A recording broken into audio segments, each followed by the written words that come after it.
Hey guys, welcome back to another episode of the Versatility Podcast. For today's episode, I'm gonna be making my play-in tournament predictions. The NBA regular season has officially wrapped up yesterday, Sunday, so I'm gonna be doing my play-in predictions, and then later on in the week, I will do my playoff predictions once the play-in tournament wraps up.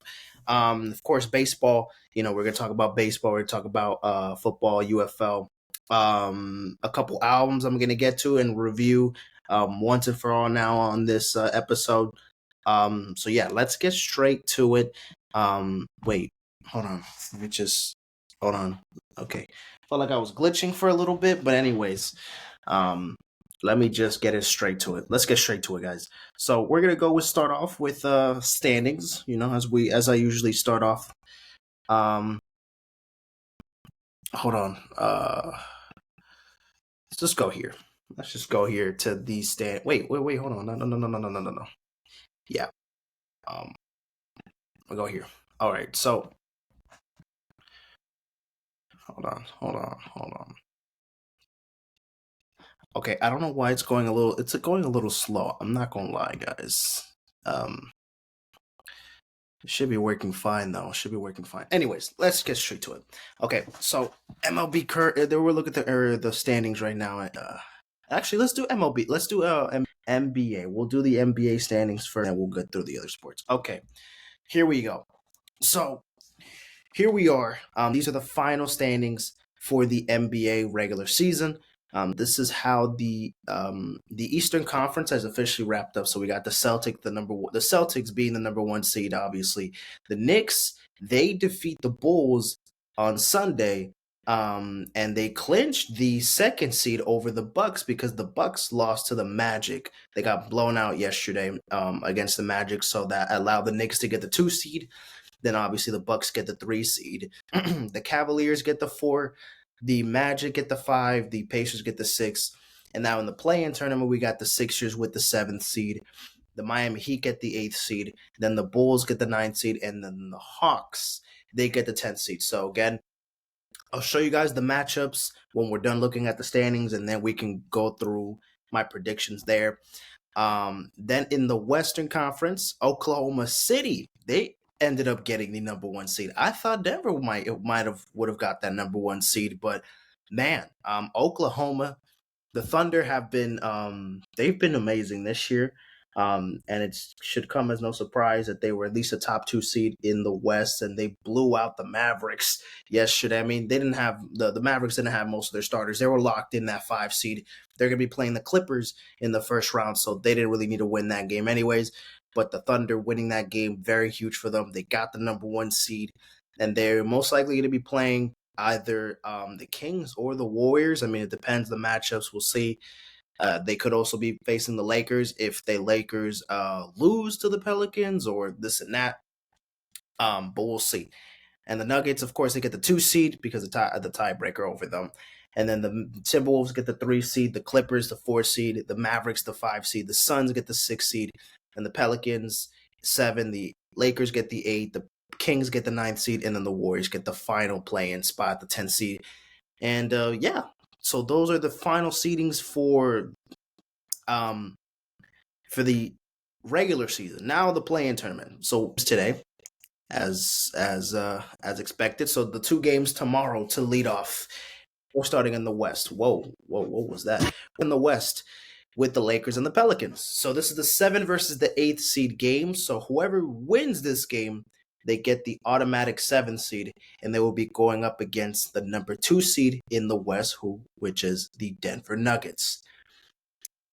Lakers fans, they desperately want to win this game, but I'm seeing a lot of people saying it wouldn't be the worst case scenario if they lose this game, because it's fine if they could afford losing this game, but then they have to beat the Warriors or the Kings in the next game so that they eventually would play the number 1 seed, which would be the Thunder. A lot of people saying it would be nice if the Lakers could at least move on already and try to face the Nuggets in the first round, just so they can get them over with, because obviously Lakers fans, that's what they're expecting. At least, I mean, some people, not obviously, a lot of people are scared and they're like, can we to the Pelicans and then beat the Warriors and Kings so we eventually, we don't have to play Denver in the first round, so we will have to go up against OKC, which still is going to be a very good team to go up against, but at least Denver is not. I mean, Denver is quite literally the team that just whoops the fucking Lakers every single time they beat them. At least the Thunder, they've had their back and forths and they have their rivalry there. But I mean, to be fair, right? This matchup is going to be interesting. I mean, Zion, Brandon Ingram, and there's a bunch of other players. I mean, Herbert Jones. There've been a lot of guys on this Pelican squad that have been very consistent this year. They've played, they've played a ton of games. Zion has stayed relatively healthy. He's maybe not exactly what a lot of people expect him to be, especially coming out of like college. At least not yet, but I certainly think he could definitely make a run for this. This Pelicans team could make a run in the playoffs, and the Lakers. I mean, I know they just whooped their ass, but it's going to be a different story tomorrow. We'll see what happens. AD got hurt apparently on Sunday. Apparently I don't know exactly what the injury was, but I saw him limping yesterday. He was questionable because he had a I don't even I honestly don't even remember what he injured, but he fell awkwardly. It was gonna show me there, but anyways, so basically he's questionable for tomorrow. He's questionable tomorrow because he got hurt yesterday. I don't think it's anything serious.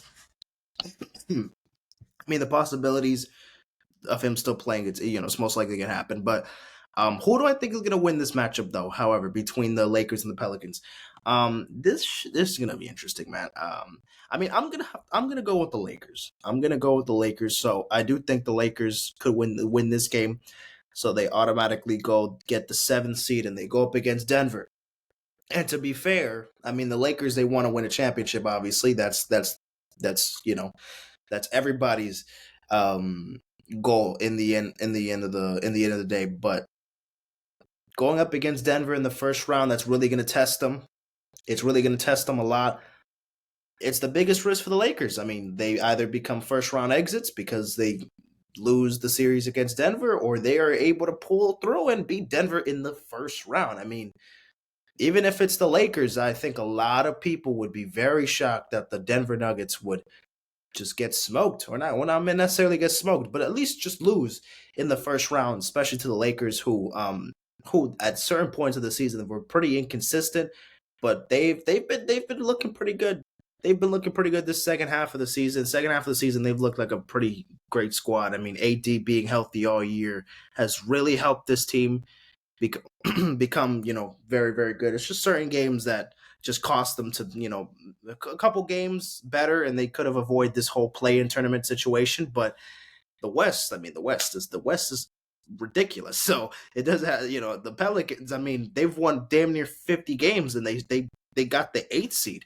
So or excuse me, they got the 7th seed. So still it's huge competition right there in the West. It's just a lot going on there. But for me, I think I'm gonna pick the Lakers probably. So then the Pelicans, they could take the L, and then they would have to beat the Kings or the Warriors in the next game. Speaking of Kings and Warriors, let's talk about this game tomorrow. The 9 versus the 10. So obviously is out.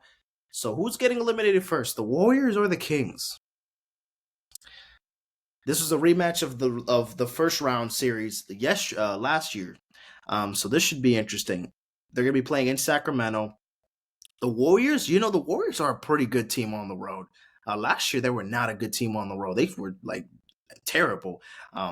They probably play better on the road than they play at home this season, which was kind of weird. A complete switcheroo from last year. And the Kings are a pretty good team. They got great defenders. They got Sabonis, who get the boards and plays good on defense, and then De'Aaron Fox and a bunch of other shooters that they have there. So the Kings have their guys there. The Warriors, I mean, Clay has been getting a lot better. Draymond Green is still the the facilitator. He's still the guy that's the anchor, the defense, and he's still the the man that the leader that definitely they need him the most, and of course Steph Curry, who was Steph Curry.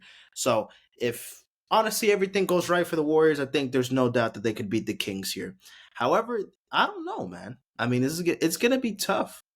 I really don't. I could see this matchup. I mean, this is going to be a very close game. I do not expect this to be a blowout. I don't expect this to go anything. I mean, this might go to fucking overtime. To be honest with you, fuck it. This game might as well just go to fucking overtime. But you know what? I'm gonna go with the. I think I'm gonna go with the Warriors. I was gonna pick the Kings, but at the end of the day, it's hard for me to pick. Man, that's hard. I really do think the Kings could to make it through. I could see them in the fucking playoffs, like, but then lose to the 10th seed Warriors. I mean, I don't know. I'm gonna pick the Warriors to win it. So I think the 10th seed Warriors they beat the Kings. So that officially eliminates them, in my opinion. And then now Heat versus the Sixers in the Eastern Conference. We got the 7th and the 8th seed. So we got my two favorite teams here. So this is pretty interesting. Now the matchups game, and they will play against the New York Knicks. Whoever loses, obviously, they have to win next game. So this is pickleball? To get a chance at playing Boston in the first round. We call wiffle tennis. Me personally, I am a Heat fan more than I am a Sixers fan, so I'm going to be rooting for the Heat to win this game more than Sixers. I do think if we can fare well and go up against the Knicks first, I'd rather work on saving for retirement. hopefully that can battle test us a lot. Since you like to get schooled. And honestly, I'm gonna be honest with you, I don't want to go against Boston in the first round. Thanks for coming to our We are clinic. if First the one's Miami free. Heat, by the way, just to point this out, the Miami Heat obviously last year they lost their first play-in game, they won their second play-in game, then they beat Milwaukee in the first round, then they beat the Knicks in the second round, then they beat the Celtics in the conference finals, and they lost to the Nuggets in 5 games last year. The Heat came out of nowhere, had another surprise finals run. Could the Miami Heat do it again? Now, I'm not saying they can't, because they absolutely can.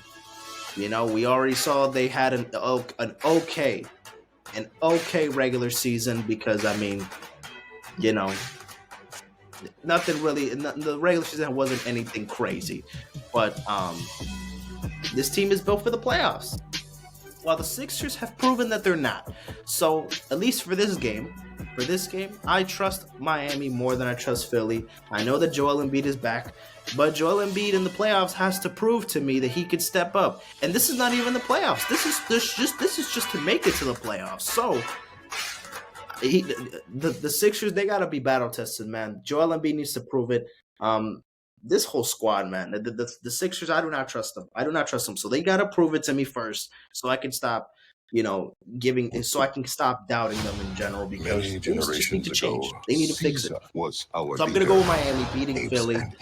So it's gonna be, I believe, I think, as I'm predicting, it's gonna be the Heat versus the Knicks in the first round, and the Sixers would have to play either the Hawks or the Bulls in the next game for the elimination to get the 8th seed. And this game, both teams don't really deserve a playoff spot. I mean, obviously, bro, the Hawks are 10 games below 500. I'm going to go with the Bulls. This Hawks team is not good at all. The Bulls are just, they're not good too, but whatever. I'm going to have to pick the Bulls. I don't trust them, man. They give up way too many points. They score a lot of points, but also, it's just been a very disappointing year for Atlanta, but I'm going to go with Chicago. So I think it's going to be the Sixers and the Chicago Bulls. I have a name.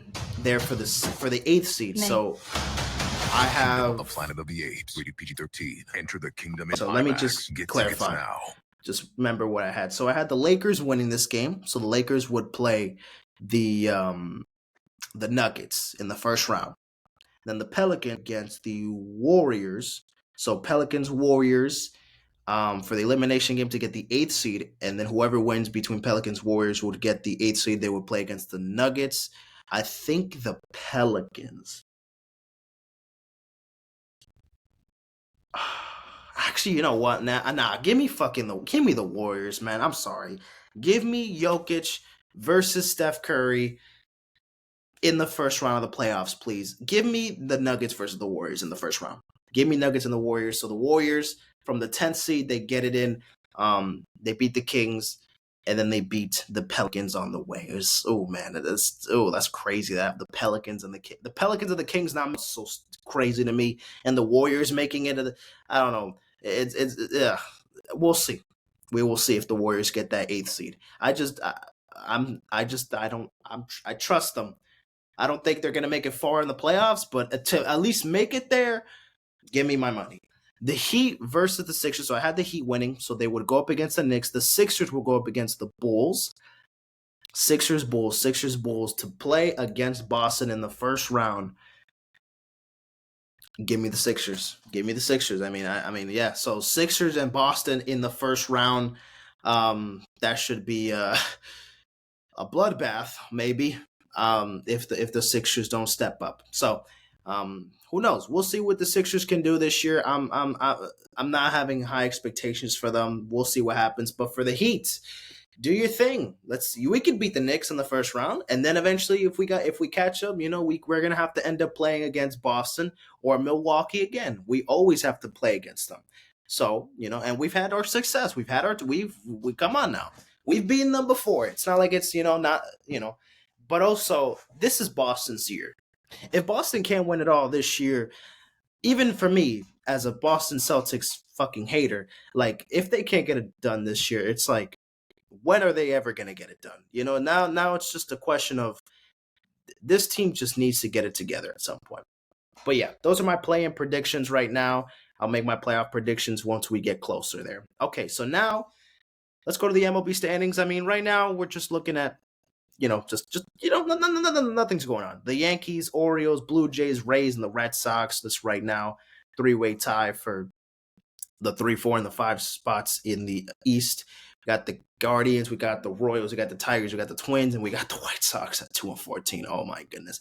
The Rangers, the Angels, the A's, the Mariners, the Astros, they're just scooting around. The Astros right now, they've been struggling, but they should pick up the pace. They've won 2 straight games.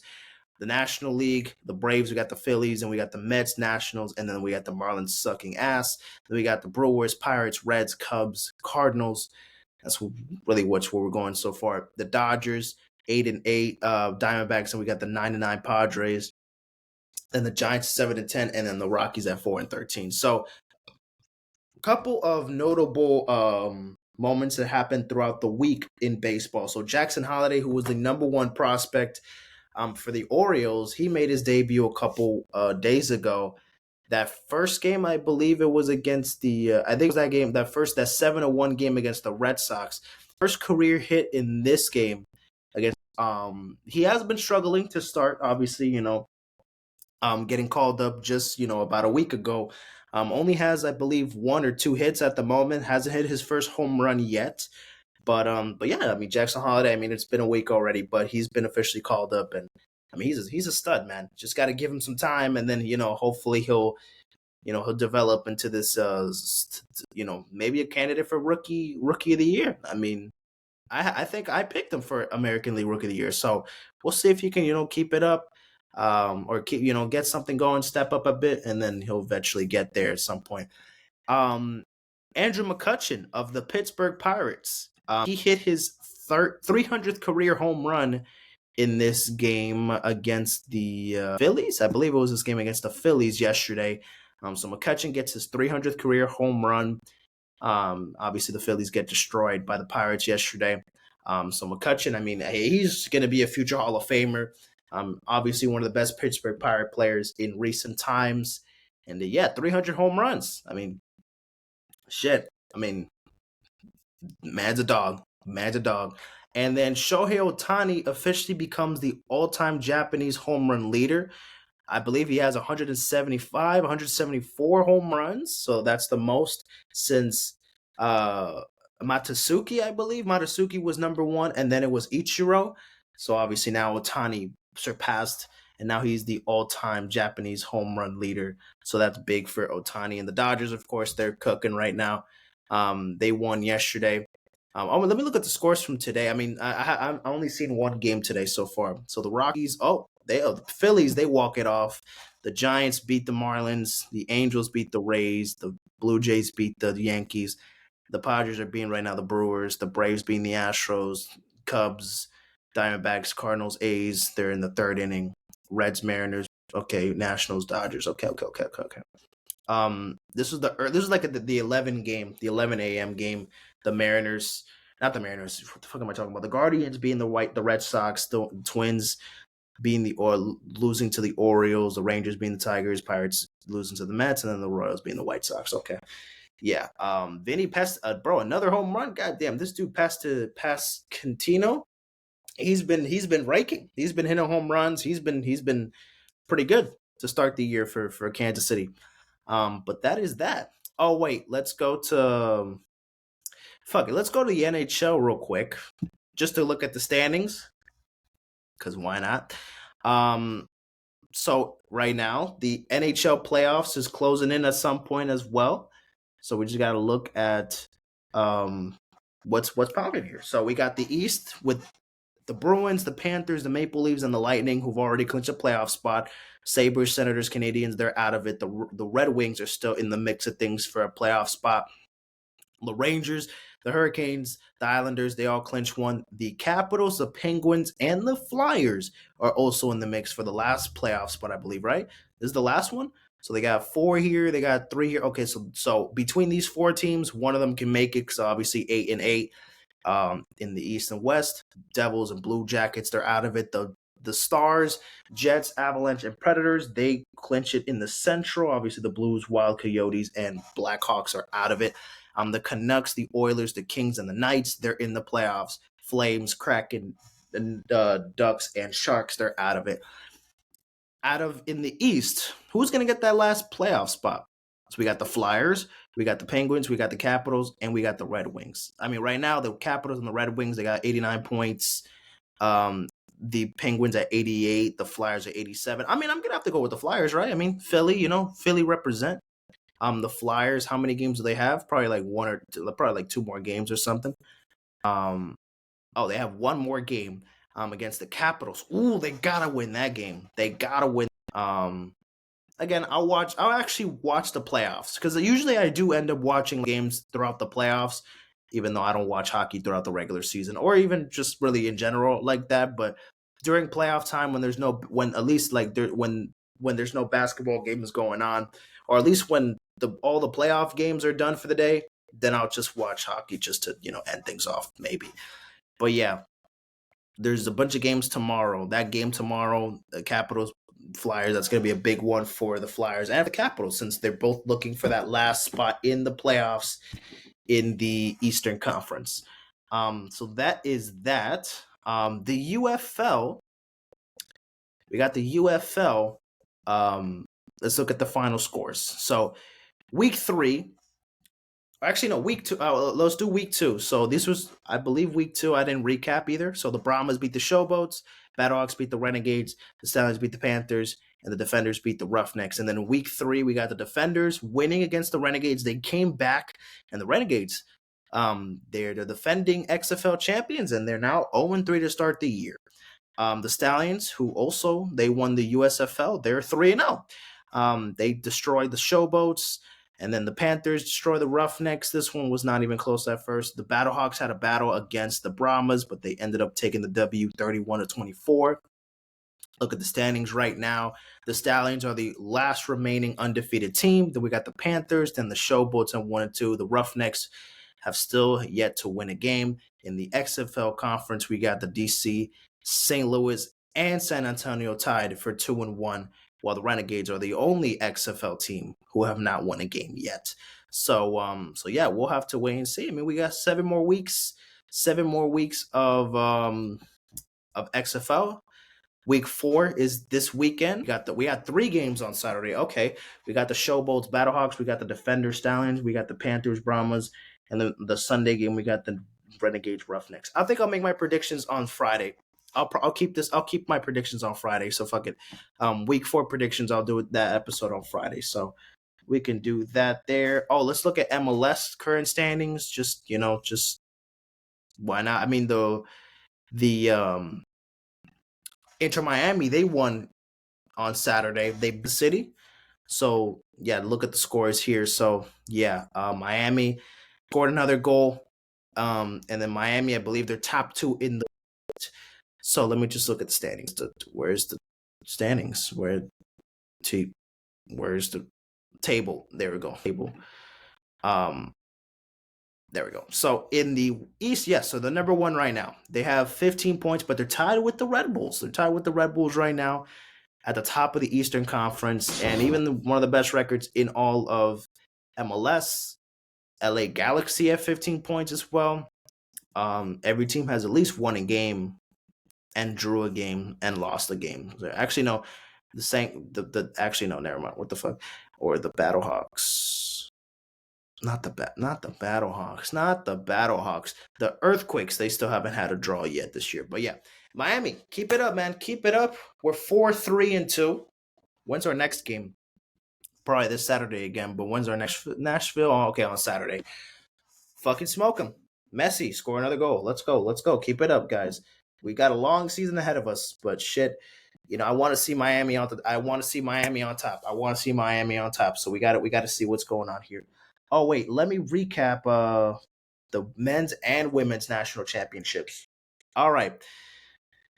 Let's talk about it. So this is already ancient history. This was already a week ago, but let's talk about it. The national championship.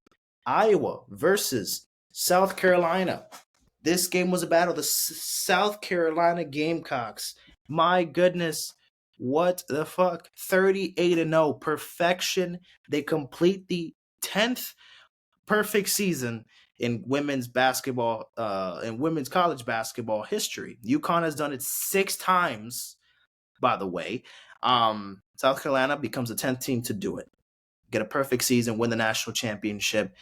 My goodness, this South Carolina team, holy fuck. They got shooters, they got defenders, they got size, and they have an amazing head coach. So South Carolina just couldn't be any better. Couldn't imagine a picture perfect game. They did have a rough start in that first quarter. Iowa was on a pretty good streak there, but then pretty much since the second quarter, they were able to take over every other quarter, outscore Iowa. Iowa was pretty much was trying to catch up, and eventually it was getting closer around that fourth quarter, but then yeah, they won by 12 points. So it wasn't that close towards the end. Caitlin Clark, the superstar, she had 30 points. She was 10 for 28 from the field. Had 5 for 6 from the free throw line. Had a great performance. She was hooping, but it was too much. This was a team effort instead of a one-man show. Specifically, of course, Caitlin Clark having a great game, but of course, this South Carolina team they got everything. They got everything you would imagine. So it wasn't that much of a surprise that South Carolina came in and took the job, and they fucking won it all. Sucks to say, but Caitlin Clark, she lost 2 national championships in college. But in the end of the day, we look at that and we're like, okay, that's a bummer, right? But she's already doing well enough for her. She's getting actually, I'm going to mention that because that just happened today, literally like a couple hours ago. But who cares? The national championship losses, that doesn't matter. Why? Because she's completely transcended the sport of college basketball, of women's basketball, excuse me, in college and even in the professionals now, because she's going to be in the WNBA and she's obviously the number 1 overall pick, as no one should be surprised about that. So she's doing good enough for herself. Fuck these national championship losses. She's going to win a fucking WNBA championship at some point in her career. I can guarantee that she's going to be a superstar in the WNBA. Yeah, so the future is bright for Caitlin in the WNBA. And fuck it, what did I say on the last episode? I'm gonna be tapping in the WNBA. I'm not gonna lie to y'all. Like I don't want to admit it, but they have been taken over. They have been the women have been fucking taken over, and well fucking deserved. The first game is May 3rd. First game is May 3rd. So it's right around the corner, a couple weeks. since I'm on the topic of WNBA, let's just get over it. Let's talk about the NBA draft. The WNBA draft, excuse me. WWWW. The WNBA draft was literally today, just a couple hours ago. And obviously, no surprise, Caitlin Clark goes number 1 to the Indiana Fever. I'm buying that fucking jersey at some point. Cameron Brink from Stanford, the power forward, the big girl, she is going to LA, to City of Angels, to play for the Sparks. Camila Cardoso, excuse me. She's going to Chicago, right? That's Chicago Sky. She's going to Chicago. So that's going to be big for her. Chicago, I think they're one of the better WNBA teams, I think, last year, right? They didn't win it all, but I think they were one of the. It was the Aces who won it, and then I believe Chicago was like the second best team. Anyways, Rakia Jackson, I believe that's her name. She's going to LA as well, teaming up with Cameron. That should be fine. That should be fire. Jay Sheldon going to the Wings, I believe. Aaliyah Edwards going to the Mystics. Angel Reese. Whoa, hold on. Breaking fucking news. I haven't even seen where Angel Reese is going. She's going to Chicago. She's going to be with Camila Cardoso. Damn, they're both. That's the fucking backcourt? Damn. They have fucking size over there in Chicago. Angel Reese and Cardoso on the same team is going to be deadly. Chicago might be another team I'm going to be watching. Pilly going to the Lynx. To be honest with you guys, I don't really know all these other players. This is Nika. This is Nika Pooch, right? Nika Pooch. Did he play for UConn? Or no? Oh, never mind. Where did Nika go? She got drafted already, I'm assuming. Where did Nika go? Chicago. Yeah, so they got Cardoso, they got Reese, they got Maxwell. So then the Sun, they got all these players, okay. The Wings, who they got? Okay, Sheldon, that was their first pick. They got obviously Caitlin Clark. Who else did they get? Celeste Taylor, and they got Taylor, and they got Correa, okay, from Florida. Okay, damn, they were 13 and 27. Yep, they're going to be better this year. LA got Brink. She's a stud. Rakia Jackson, and then Mackenzie Forbes from USC. Oh, she's also a damn. LA is popping right now. They got some fucking heavy hitters here. Damn. Wait, she went to the 3rd round? Oh, she was a dog. I remember USC with Juju. She was an absolute dog as well. The Aces, who did they get?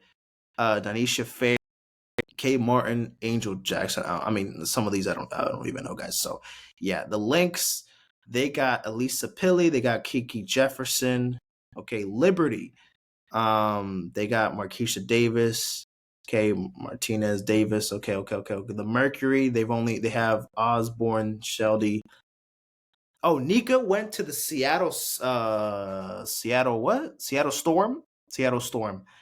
Okay. Mackenzie Holmes going to Seattle as well. Washington getting Aaliyah Edwards, and then they're getting these other two players as well. Okay. Wait, how many teams are there? 3, 6, 9, 12. There's only 12 teams. Oh, I forgot. It's not that many teams in the WNBA. But that was big. So Caitlin Clark, congratulations to all these women getting drafted to the WNBA. You're gonna get a fan watching you're gonna get a basketball fan watching the WNBA this year. I don't give a shit. I'm really gonna actually tap in. Now I think I don't think Caitlin Clark came into the league and dropped 40 on everybody's heads. Because let's be real, that's not very realistic. She's not gonna drop 40 every game. She's gonna fucking have a great year, man. I'm super excited to see this. So the preseason. Oh, but they have 2 preseason games. The regular season, their first regular season game is May 14th against the Sun. Not the Suns, but the Sun, just the Sun. The whole Sun. And then the last game, it will be September 19th. Okay. So yeah. All throughout the summer, and then of course by October we should have WNBA champions. So let's see by October if Indiana can make the playoffs, if they can win it all. We'll see. But Indiana, man, they should be good, man. They Well, they should be fine. They should be fine. But I'm gonna be tapping in all throughout the league. I don't think I'm just gonna be watching Indiana. I might that LA team, that Chicago team, the Chicago Sky with fucking Cardoso and Reese. Holy shit! Hold on, man. That might be fucking. Oh my God, that might have to watch out for that team as well. Let's talk about the men's national championship. UConn won it 75-60. They go back to back. Back to back. Back to back, guys. Is my fucking goodness. There's nothing much to do in Connecticut, but go watch a UConn game. That will be good enough to do. UConn, they won it last year and they won it again this year. They won it all again. Zach Edey had 37 points. Didn't matter. Did not matter because nobody else could make a goddamn bucket for Purdue. They were struggling. Zach Edey was thriving. He had a great game. Nothing else was just UConn just dominated this whole tournament. And the men's tournament was just kind of mid this year. I'm not gonna lie. It was pretty mid this year. It was pretty mid. I'm expecting better. I'm expecting better moments, better, next year, but this year was mid. Not to like discredit UConn because they absolutely deserve this fucking championship. I mean, literally you'd be idiotic to say otherwise because they dominated every single team they have faced. And yeah, maybe they would have had a rough first half, or maybe they were struggling for a quarter, or not a quarter, a first half, and then they would have bounced back right in the second half and drop fucking 30 unanswered points, and then win by 50, or win by 25 or whatever. But they were able to get the job done. Congrats on them. So that was huge for UConn winning it back to back. We'll see next year when college basketball returns. Let's talk about UFC 300. I didn't watch every fight, but I did watch the like the 3 or the 4 main card events. See, like the prelim, I didn't see any of the prelim cards, and then the early ones I didn't. But the very first fight, I saw the last 3 fights. Actually, no, I saw the last 4 fights. I saw the Oliveira fight, but then he lost to Tassarukanine. Whatever. It is what it is. And then I saw the Holloway versus Gaeth fight. If you haven't seen the fucking knockout, I'm gonna show you right fucking now. Oh my God, these fucking ads. Just wait the 22 seconds, and then I promise it will be worth it. This Max Holloway knockout may have been one of the probably the best knockout I've ever seen live. But don't take my word for it. Watch the evidence. Watch it. You'll see what it is. You'll see what it is right here. Let's look at it right here. I'll narrate it. Look at this. We got 8 seconds left. He's already hitting them over here. So out. Boom. Gets him crossed with the overhand right. And with 1 fucking second remaining on the fight, gets him with this absolutely vicious overhand and fucking pummels him on the ground. This was the craziest knockout I've seen live. I'm not gonna say ever, but live while watching UFC events. This was the one. I mean, fucking just in time. Didn't have to go to decision. Put that man to sleep. Holy shit. I don't know how many times I've seen this. I've seen this already like too many fucking times, but my goodness, this was a cold knockout. Max Holloway. I mean, he honestly could, he's a dog. He honestly could have been the main event for this event as well, but Jesus, dude, got him crazy there. This shit was going on like at midnight at my time, and I'm like, what the fuck just happened? Holy shit. This was brutal right here. Damn. Gotta see it one more time. God damn. Damn. Shit. So yeah, oh man. What a dog. What a fucking dog. And then with Zhang, she retained her belt against Zion, and then Alex Pereira, light work against Jamal Hill. Took him a couple punches, knocked his ass out in the first round. And then Alex, Pereira got his, did his thing. Anyways, that was UFC 300. The event was pretty worth it. I fucked with it. A lot. It was a good event. Now let's talk about Coachella. Well, to be honest with you, look at the headliners. Let me just show you guys the. Actually, no, I'm just gonna have to take this off real quick, and then share my screen again. There we go. All right, so Coachella. So I haven't seen all this. Obviously, this is weekend number 1. We got to see the rest of the week, the next week coming up. But I did see Uzi. I did see a couple Uzi performances. Not performances. A couple songs he performed. I saw Sabrina performing her new song that she just dropped, Espresso. Pretty catchy song there. Ken Carson, I saw a couple clips of him performing. Tyler, the Creator, he put on a goddamn show. The show, it was like at 3 a.m. I was watching it. That shit was insane. I didn't watch the whole thing, but he brought out Childish Gambino. He brought out Kali Uchis. He brought out who else did he bring out? He brought out somebody else. I can't remember, but he was. Man, Tyler is one of the fucking. I gotta see a concert of Tyler Creator. Like, he is a fucking performer. Ice Spice, I saw clips, but I didn't see full performances. She's gotten better with her stage presence. I'm not gonna lie. She got this fucking confidence oozing. She really was feeling her shit. She really was feeling herself on that one. I've been seeing this group right here, Lee Seraphim. Apparently, they're like the biggest K-pop group right now. Obviously, they're one, performing at Coachella. I believe this is this is one of the bigger groups in K-pop right now. I'll be honest with you. I've been hearing about them all year. I know they dropped like an album this year. I still have yet to hear it. I'm gonna have to tap in. So I didn't see all their performances, but I've been seeing. They've been on my timeline. Trust me, I have been seeing them perform a couple songs. I just don't know exactly. And some of them they're good. So I just gotta tap into the music, see what they're all about. And then Sunday, I'm gonna be honest with you, I didn't see Doja Cat's performance. I'll probably watch it at some point. J Balvin, he brought out fucking, I think, Will Smith.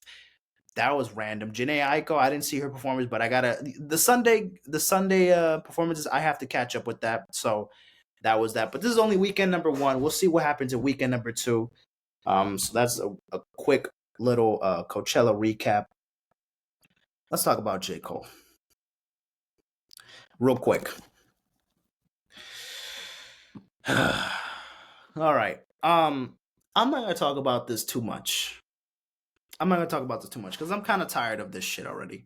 I'm exhausted of this whole little thing of J. Cole and at this point, I'm just like, this is getting a little boring to me. This whole Kendrick and, well, not even Kendrick. This is the rap civil war. Drake versus the whole goddamn world. You know what I mean? Like, at this point, I don't know what's going on. At this point, this is just not, like, this is just what is going on? What the fuck is going on? So J. Cole on Dreamville Festival last week, he apologized to Kendrick.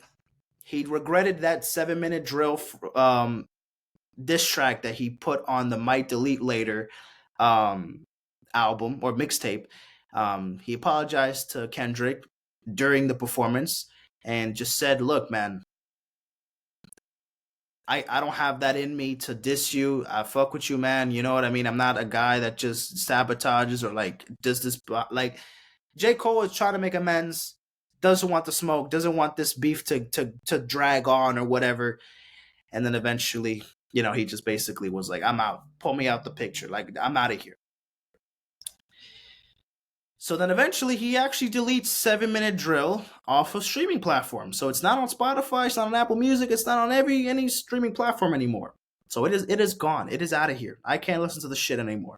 Even though the diss track was okay, nothing, it was just targeting Kendrick's discography, and it wasn't really giving me anything crazy dissing, or it wasn't giving crazy ammunition to Kendrick, because especially it wasn't even like a full on diss.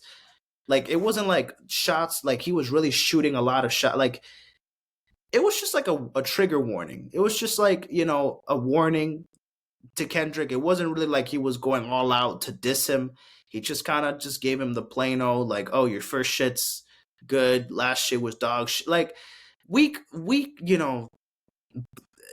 I just wasn't a fan of like the little jabs that he was throwing at Kendrick. Like, it was just like, okay, whatever.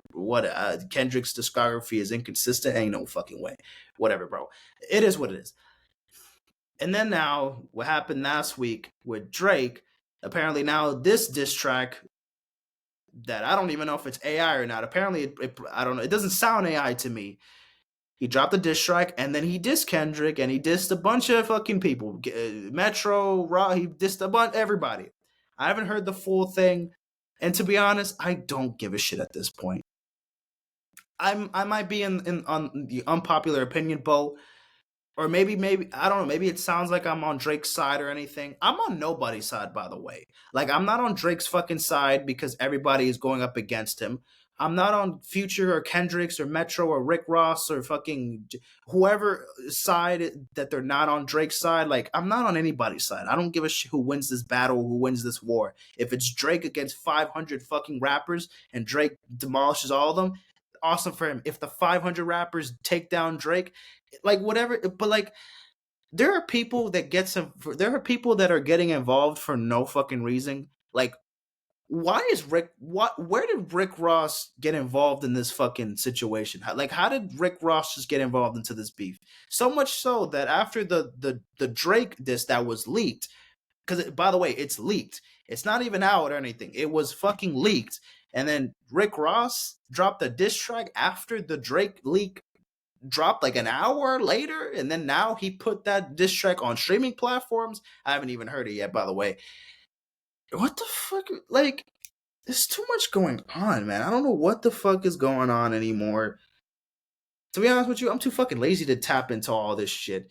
It's not that I don't like beef or anything. I love competitive nature, and like, I do want to see this, thing to keep going. But like, now that J. Cole's out the picture because he basically told Kendrick, I don't want the smoke, makes him look like a bitch. I'm just saying it. I'm not saying he is a bitch. I'm just saying it makes him look like a bitch. It makes him look like a pussy for doing that. But in the end of the day, I don't give a fuck. I'm still gonna be listening to J. Cole. Like, that's not gonna change.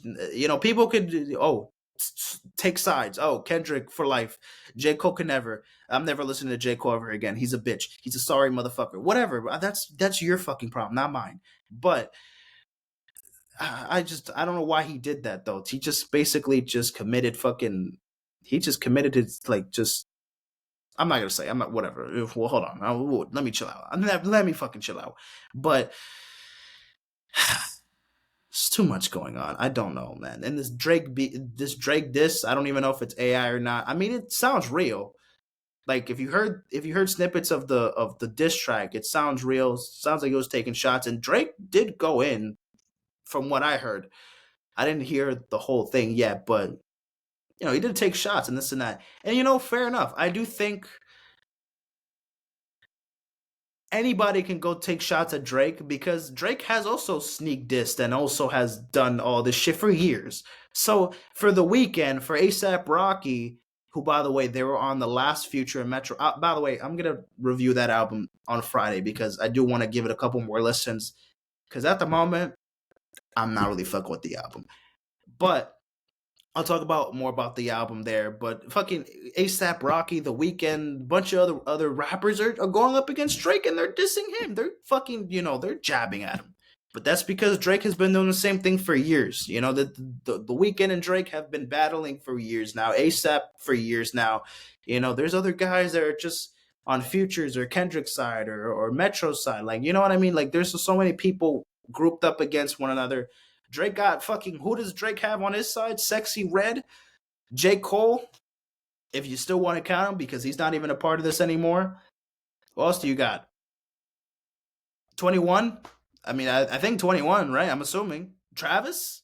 Or maybe not, because Travis was on the album as well. I don't know. I don't know who's on this side and this and that, but in the end of the day, I don't give a fuck because that's not going to change whatever. Like, whoever loses this is not going to make me fucking not listen to fucking their music, or it's just going to ruin anyone's reputation or this and that. At least Drake, though, was ready to come and smoke because, at least there's a diss track out there. But I don't think that's the end of it. I think Drake is still going to drop either that or maybe drop something else. And he's gonna have his 10 fucking toes down. He said it. I have 10 fucking toes down. I'm ready for this shit again. Like don't worry. It's gonna happen. So yeah, that was that. J. Cole, I'm excited for the fall off, but now since you basically surrendered to Kendrick Lamar and that you don't want to be basically, you don't want the smoke with Kendrick no more, or you don't want the smoke with some of the best lyricists ever, one of the best lyricists ever, that automatically just taints your image as like you talking your own shit about being one of the best rappers ever. Because it would be very hypocritical for you to go on the fall off and talk about nobody can fuck with me, but then you did this to Kendrick. You know what I mean? You just surrendered yourself. You sacrificed it. So the fall off, you're gonna have to really change a couple things for the album. You can't be talking your shit like that. You can't be talking about, oh, I'm number one. Oh, nobody can fuck with me because Kendrick was there to compete and then you just gave up. So that's all I gotta say, J. Cole. Don't fucking go up against your word now for that fall off, because a lot of people are not going to tap in just because they just think you're a bitch and you just completely surrendered yourself, which you did. But the thing is, some people choose to tap in for music or this and that. I mean, some people make it personal than what it is because, like, I don't know why. But other than that, that's that. 2093 by Yeat. 2093 by Yeat. Mid album, but it's okay. I've been bumping some songs. Which songs have I been bumping? Breathe, banger. I love. 2093, banger. Power Trip, cool. Nothing Changed was fire. Keep Pushing is cool. Stand on It is good with Future. That one's good. Tell Me is cool. About the Earth was fire. And then Lifestyle with Lil Wayne is cool. That's about it. It's 5 out of 10. Nothing crazy. Nothing fucking crazy. Nothing crazy. Blue Lips, Schoolboy Q, fire. One of the best albums of the year. My favorite tracks. I love Funny Guy. That one's a good song. Pop is a banger. Thank God for Me. One of the best songs of the year. Blue Side's pretty good. Urine 101, fire. Cooties, Lovebirds is dope. Movie is cool. Ohio, one of the best songs of the year. Love that one. Funks, New, First is fire. Back in Love, fire. Lost Times. Oh my goodness, amazing song. Great production by The Alchemist. Germany 86, fire. Time Killers, fire. Pig Feet, fire. Smile, cool. This is one of the best albums of the year. Schoolboy Q delivered. Out of 10, give me a fucking 8.7 or some shit like that. Maybe 8.9. Fuck it. 8.9. And then finally, J. Cole. Might delete later. I'm doing these rapid fire, guys. Sorry, but I'm not going to get too much detail into it. Without counting 7-minute drill, because it's not on streaming platforms anymore, this is a solid mixtape. I fuck with it. Pricey's fire. Crocodile Tears is good. Ready 24. I love this song. Hunting Wabbits, decent. This one with Boz and Central C's cool. Fever, Sticks and Stones, fire. Pie is one of the best songs of the year. Love that one. Stealth Mode is fire. 3001 was fire. Trey the Truth and Ibiza. This might be the best song on the album. And then 7-Minute Drill was a decent track, but obviously the bars to Kendrick were just not it. And it didn't age well. And it's, he just didn't even want to put this out there anyways. So that was it's a solid mixtape, though. Out of 10, probably like an 8. Actually, no, probably like a 7.9 or something. 7.8 or something like that. It's a solid mixtape. It's cool. Like, Ready, Pie, Trey the Truth are like my top 3 right there. And then for the Schoolboy, for Blue Lips, my top 3 would be Thank God for Me, Lost Times, and maybe Germany 86, probably those three. So yeah, and then for the Yeat album for 2093 was Breathe, Stand on It, and 2093, I believe. The track. So yeah, that is that. That is that. Let me just yeah, there we go. Okay. So that is that for today's episode.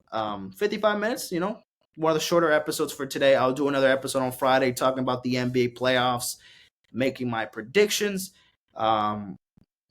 Other album reviews that I got to do, especially the Metro Boomin and Future, this We Still Don't Trust You album, because I already reviewed the We Don't Trust You, still my rotation, obviously, one of the best albums of the year. However, I have different thoughts on the second album. So, anyways, let's get straight to it. That's enough for today, though. See you guys in a bit. Take care, and peace out, my friends.